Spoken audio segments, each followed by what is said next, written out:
네, 오늘은 민수기 13장 21절에서 33절 말씀으로 반드시와 도저히의 싸움이라는 제목으로 함께 말씀을 살펴보겠습니다. 이제 이스라엘 백성들이 지금 이제 가데스에 머무르고 있습니다. 근데 이 가데스와 약속의 땅인 가나안의 사이는 지척입니다.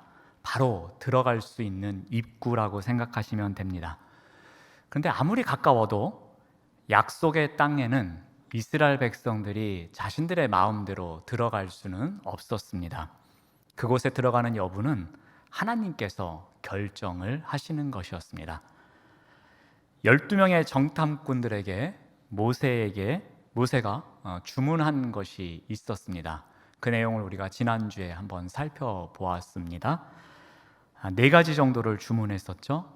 정탐 코스, 우리가 진입을 하게 되면 어느 코스로 가야 되는지 그 경로를 한번 알아보라고 했습니다. 그래서 네겝길로 행하여 산지로 올라가서 살펴볼 것을 주문했었습니다. 또 하나 주문한 것은 군사력을 정탐하고 오라는 내용이었죠. 그 땅에 살고 있는 거민들이 과연 강한지 아니면 약한지 그것을 살펴보라고 했습니다. 또 이 땅과 거주지를 살펴보라 그랬죠. 그래서 그들이 살고 있는 땅이 좋은지 나쁜지, 그리고 그들이 사는 성읍이 진영인지 산성인지를 살펴보라고 했습니다. 또 마지막으로 주문한 것은 먹거리에 대한 정탐이었습니다. 토지가 비옥한지 아니면 메마른지, 그리고 나무가 있는지 없는지 정탐하라고 했습니다. 그 결과로 그곳에서 실과를 가져오라라고 모세가 12명의 정탐꾼들에게 주문을 합니다. 자, 이러한 명령을 받은 12명의 정탐꾼들은 40일 동안 가나안 땅을 두루 정탐합니다. 그 과정이 어떠했는지 오늘 본문에서 소개를 합니다. 자, 먼저 이 정탐 코스와 그 땅을 정탐한 결과입니다. 우리 민수기 13장 21절 말씀을 봅니다. 이에 그들이 올라가서 땅을 정탐합니다.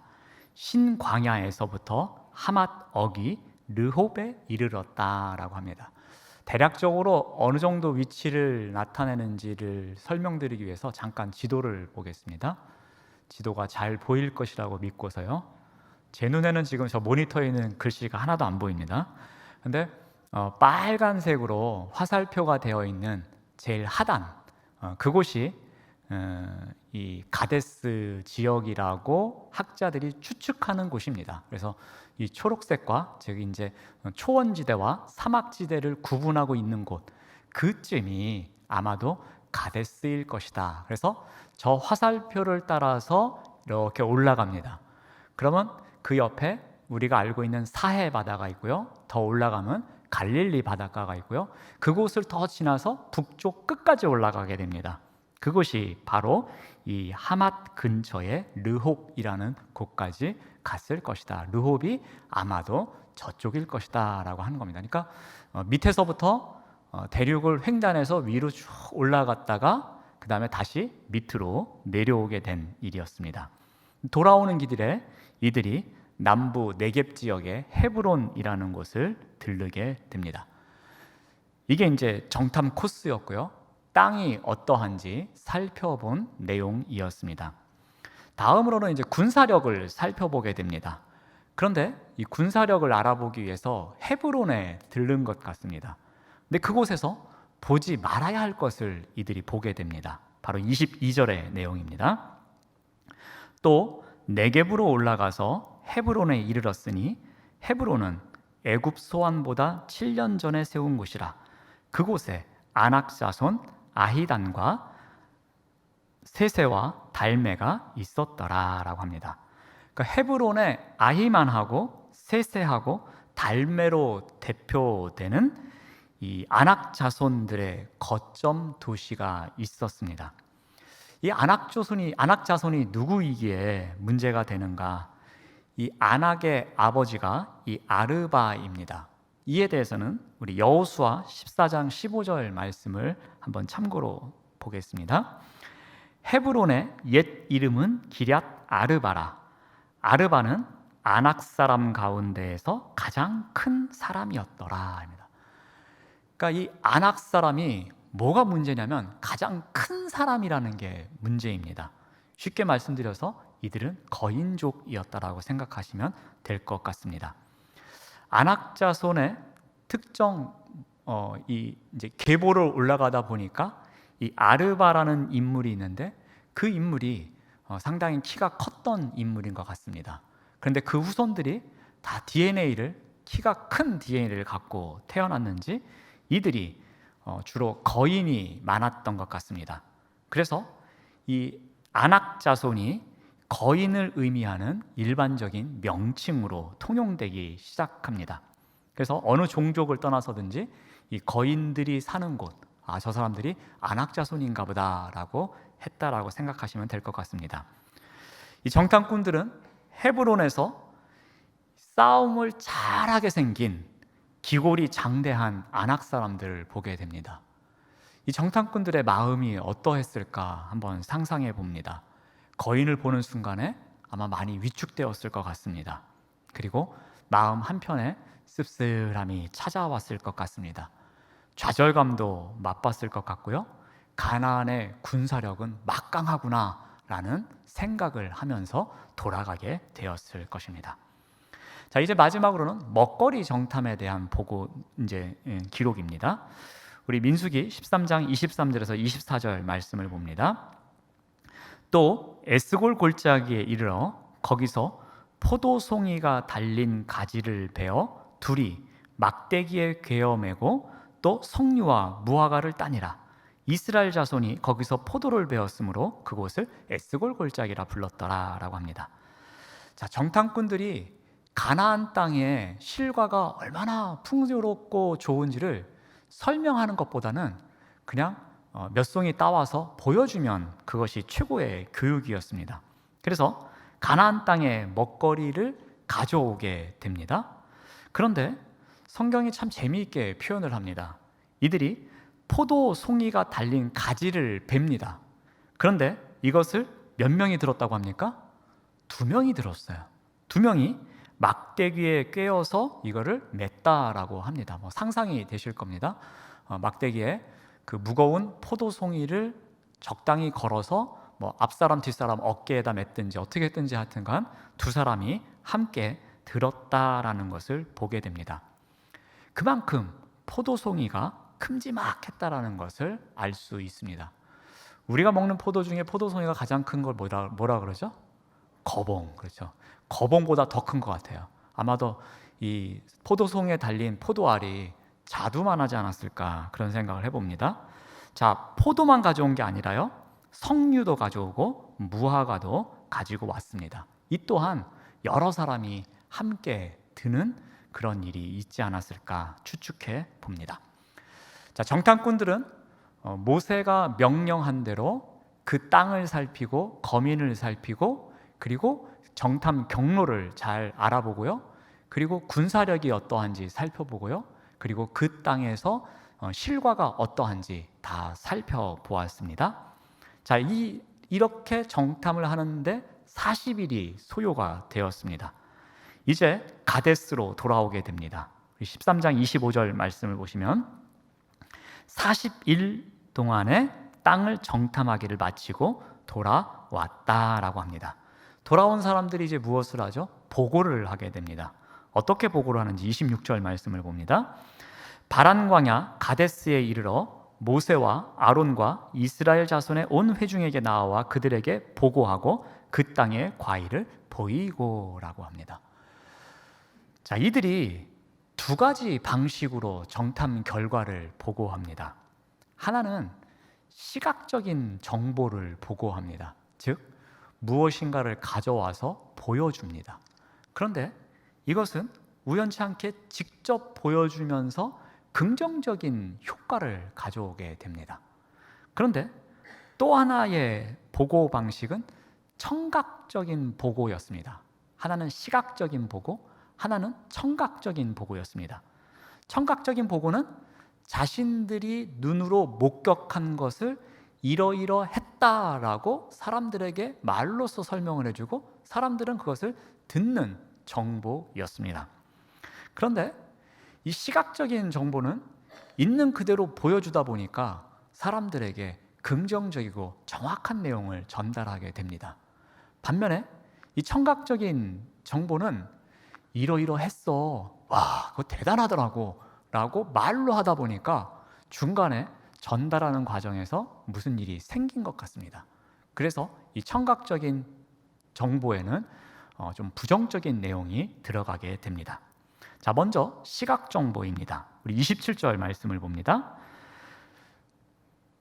그 땅에 젖과 꿀이 흐르는데 이것은 그 땅의 과일이니라 라고 하니까 별로 실감이 안 나죠. 그래서 새번역 성경으로 다시 한번 보여드리겠습니다. 새번역 성경을 보시면 우리에게 가라고 하신 그 땅에 우리가 갔었습니다. 그곳은 정말 젖과 꿀이 흐르는 곳입니다. 이것이 바로 그 땅에서 난 과일입니다 라면서 보여주면서 말을 하고 있습니다. 조금 실감이 났나요? 네, 감사합니다. 이렇게 수긍을 해주셔서 참 마음이 정말 좋으신 분들이라고 저는 생각을 합니다.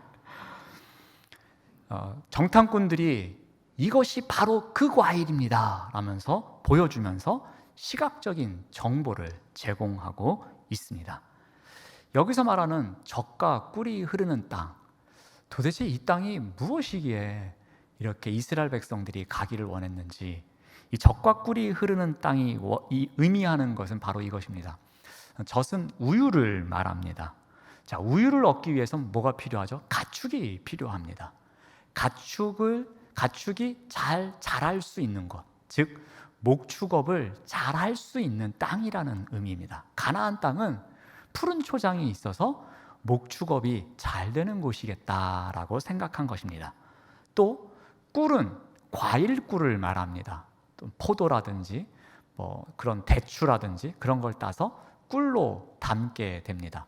그러면 꿀을 만들기 위해서는 과일이 필요합니다. 과일이 얻기 위해서는 뭐가 있어야 되죠? 나무가 있어야 되죠. 이거는 농업을 말합니다. 즉 목축업과 농업이 잘 되는 땅, 그 땅이 바로 이 가나안 땅입니다. 그곳이 젖과 꿀이 흐르는 땅이요, 그 땅이 하나님께서 약속해 주신 땅입니다. 이러한 땅입니다, 이러한 땅에서 가져온 열매가 바로 이것입니다 라고 보여주니 사람들이 얼마나 좋아했겠어요. 이 시각적인 정보를 전달하는 이 순간에는 긍정적인 내용을 전달하고 있었습니다. 반면에 청각적인 정보를 전달하게 됩니다. 우리 28절 말씀을 봅니다. 그러나 그 땅 거주민은 강하고 성읍은 견고하고 힘이 클 뿐 아니라 거기서 안악 자손을 보았다라고 합니다. 28절을 그러나로 시작합니다. 앞에 이렇게 보니까 좋았지, 그런데 이 뒷말도 잘 들어봐, 내가 본 것을 이야기해 줄게 하면서 그 다음 말을 하고 있습니다. 이들이 본 것이 무엇입니까? 성들은 요새와 같고 견고하고 그 거민들은 강하다라고 이야기를 합니다.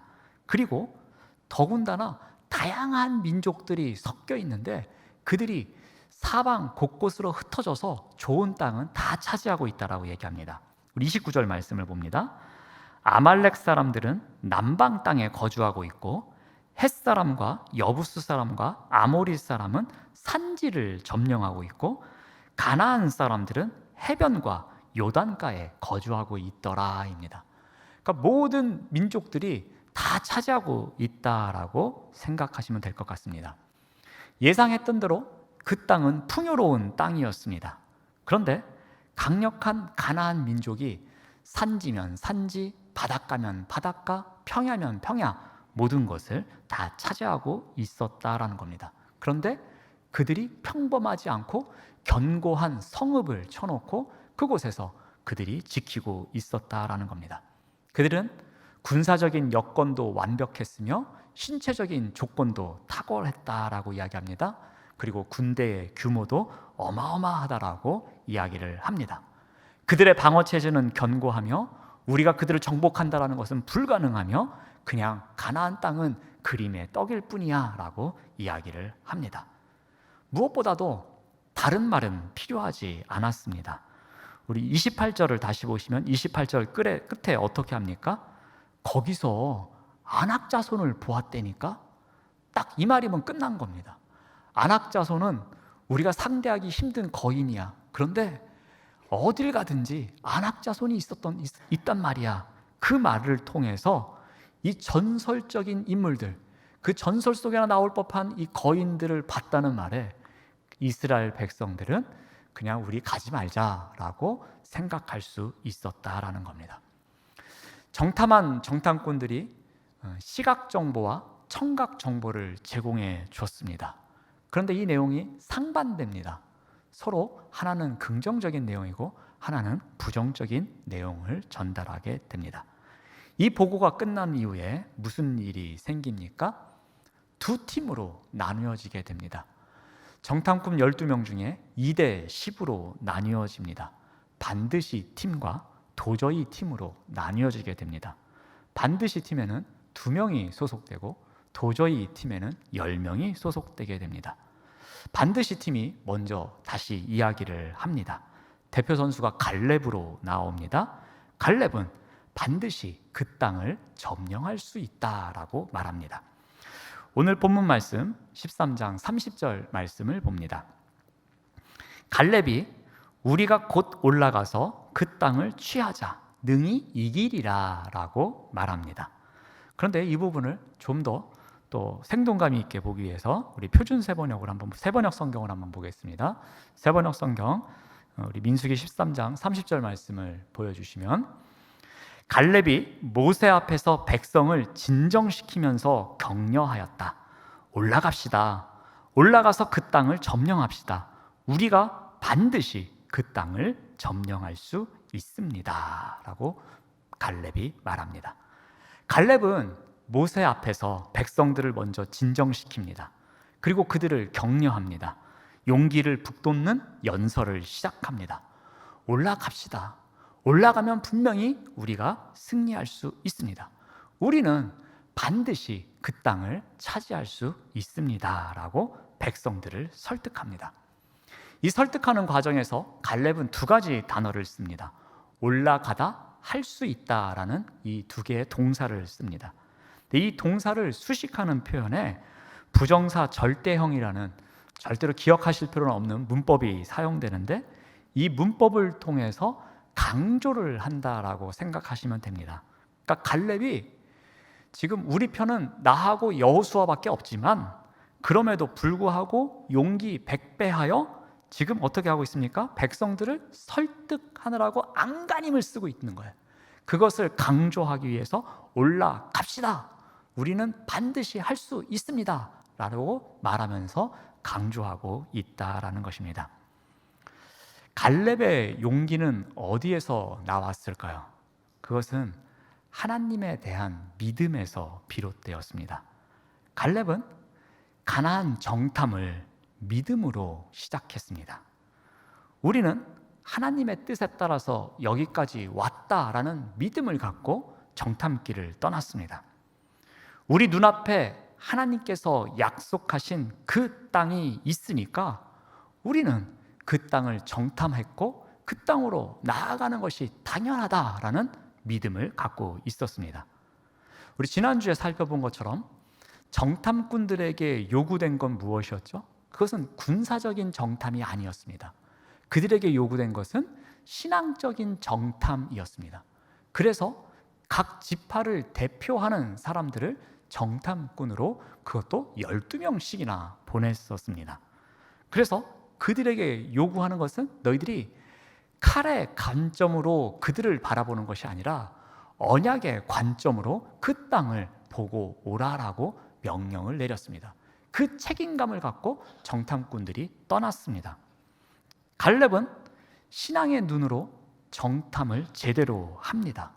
물론 역부족입니다. 그러나 그 땅은 하나님께서 약속하신 땅이었습니다. 그래서 갈렙은 외칩니다. 올라갑시다. 반드시 우리가 저 땅을 얻을 수 있습니다. 라고 말합니다. 갈렙은 자신이 얻은 정보를 다시 한번 재해석합니다. 무슨 눈으로요? 믿음의 눈으로 그 정보를 다시 해석합니다. 신앙적인 눈이 아닌 군사적인 정탐꾼으로서의 눈으로 그 정보를 재해석해서는 그곳을 올라가자라고 말할 수 없는 상황이었습니다. 하지만 갈렙은 반드시 약속을 이루시는 그 하나님을 믿는 믿음으로 이 정보를 재해석합니다. 그래서 우리가 올라갑시다. 그러면 반드시 이길 수 있습니다. 라고 백성들에게 말하고 있는 것이었습니다. 자, 이제 반드시 팀의 연설이 끝나고 도저히 팀의 연설이 시작됩니다. 이들은 숫자가 많습니다.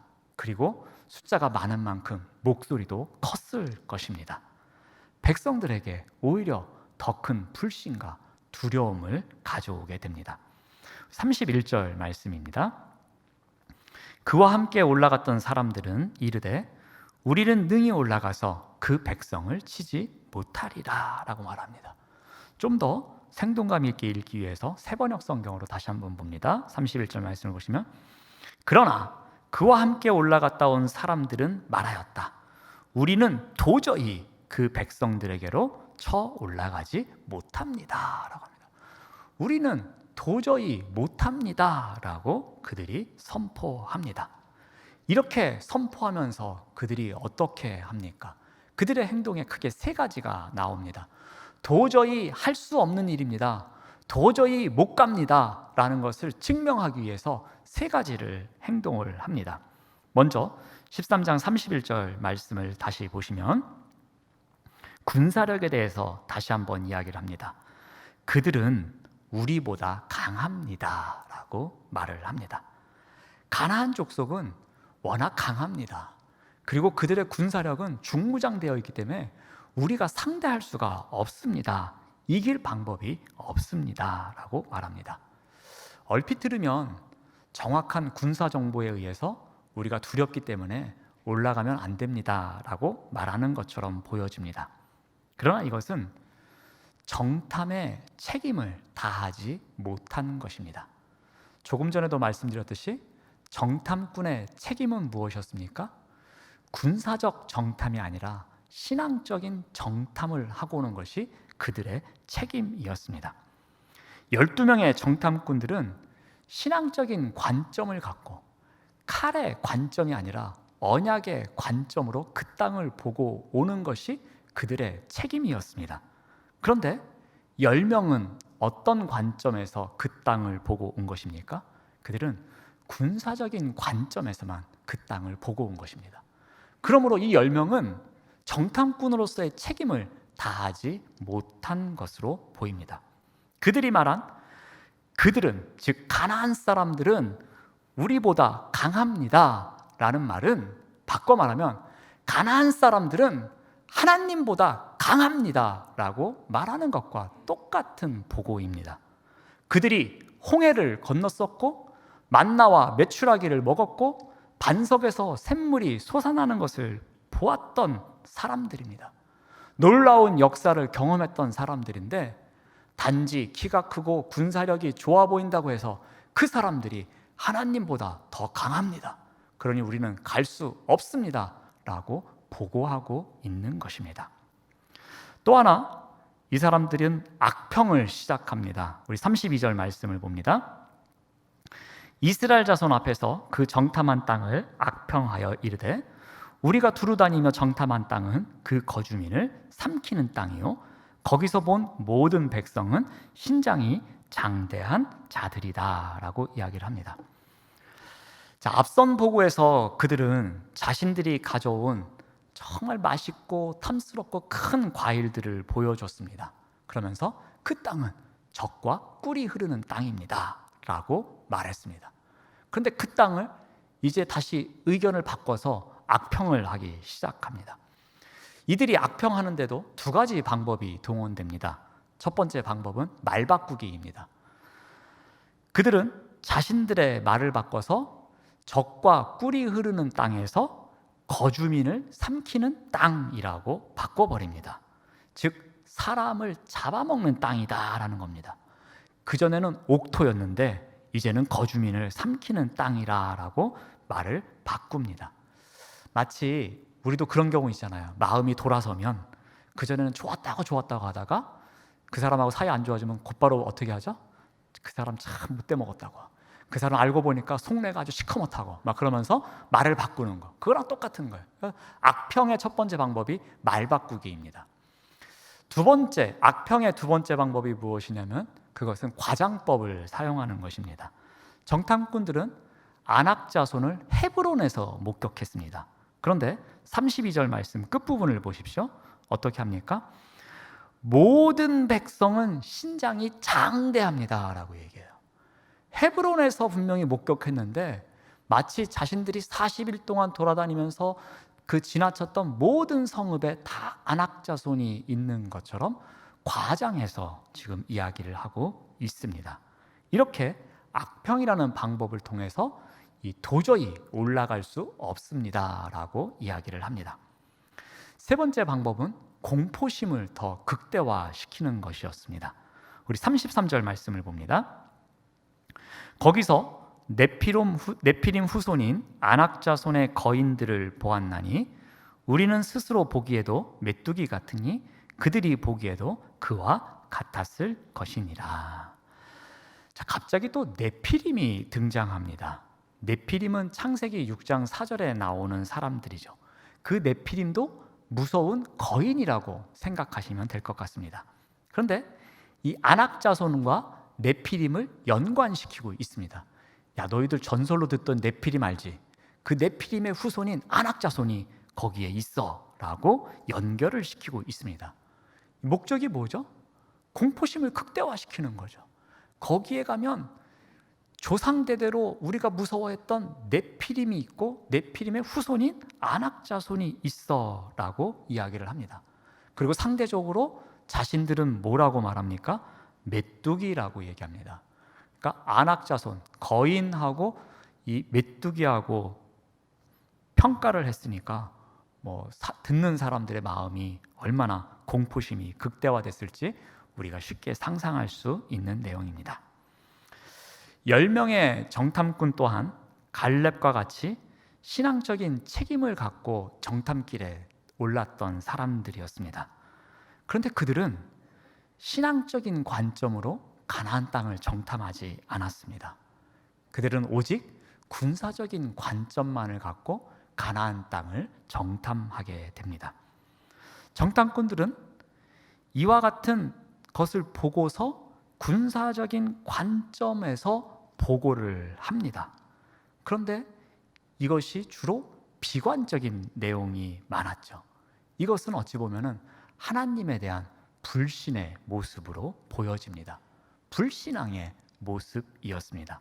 갈렙과는 전혀 다른 모습인 것을 발견하게 됩니다.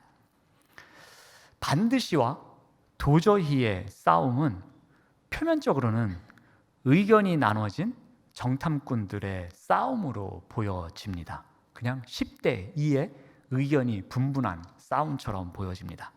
그렇지만 실제적으로 들어가 보면 이 싸움은 믿음과 불신앙의 싸움이었습니다. 갈렙의 보고는 부정적인 다른 정탐꾼들의 보고에 둘러싸여서 목소리가 잘 들리지 않을 수도 있었습니다. 그러나 그의 보고는 간결했습니다.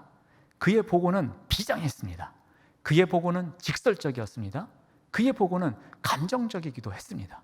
그의 보고는 어찌 보면 논리적이지 못할 수도 있었습니다.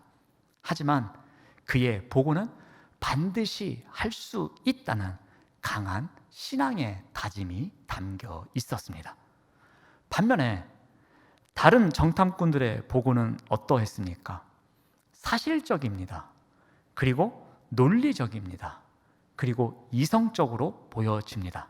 하지만 하나님에 대한 강한 불신앙이 지배하고 있었습니다. 할 수 없다는 장황한 목소리 속에는 아주 진한 두려움이 스며 있었습니다. 이 두려움은 신앙의 다짐을 담지 못하게 만들었습니다. 갈렙은 하나님께서 주신 약속의 땅을 주로 바라보는 정탐이었지만 다른 정탐꾼들은 그 땅 사람들의 모습과 성읍의 견고함과 도저히 갈 수 없는 그런 조건만 바라보고 있었습니다. 어찌 보면 갈렙에게 이 40일은 하나님의 약속을 미리 맛보는 시간이었습니다. 반면에 다른 정탐꾼들은 두려움을 미리 맛보는 40일의 시간이기도 했습니다. 사랑하는 여러분, 우리 또한 날마다 반드시와 도저히의 싸움 속에서 살아갑니다. 이 싸움을 어떤 관점으로 바라보느냐가 중요합니다. 반드시라는 관점, 이 관점의 핵심이 무엇입니까? 그것은 하나님은 약속을 반드시 지키시는 분이라는 믿음입니다. 그 믿음을 갖고 반드시와 도저히의 싸움을 바라보느냐 아니냐의 문제입니다. 그 약속에 참여하는 것은 우리의 믿음의 선택입니다. 그래서 믿음이 없으면 보이는 것이 전부이게 됩니다. 10명의 정탐꾼처럼 약속하신 땅을 아무리 둘러보아도 하나님을 보지 못합니다. 그냥 환경만 보고 사람만 보게 됩니다. 신앙적인 관점으로 보지 못했기 때문입니다. 오직 그들의 눈에는 안악 자손만 보이고 안악 자손과 가나안 땅에 사는 사람들이 하나님보다 더 강하다라는 관점만 갖게 되는 것이었습니다. 그 두려움이 믿음의 눈을 가리게 했고 신앙적인 관점을 저버리게 만든 것입니다. 사랑하는 여러분, 반드시와 도저히의 싸움을 이겨낼 수 있는 비결을 오늘 말씀을 통해서 우리가 꼭 기억하시길 바랍니다. 하나님은 약속을 반드시 지키시는 분이라는 그 믿음을 선포하며 그 믿음을 선택하며 살아가시는 우리 모두가 되시기를 바랍니다. 그래서 끊임없이 밀려오는 반드시와 도저히의 싸움의 자리에서 반드시 할 수 있습니다. 반드시 약속을 이루실 것입니다 라는 그 믿음의 소유자로 살아가시는 우리 모두가 되시기를 바랍니다. 기도하겠습니다. 하나님 감사합니다. 반드시와 도저히의 싸움이 연이어 등장하는 우리의 인생길 가운데 무엇보다도 반드시 약속을 이루시는 하나님을 바라보는 믿음의 소유자가 될 수 있도록 인도하여 주시옵소서. 예수님의 이름으로 기도드립니다. 아멘.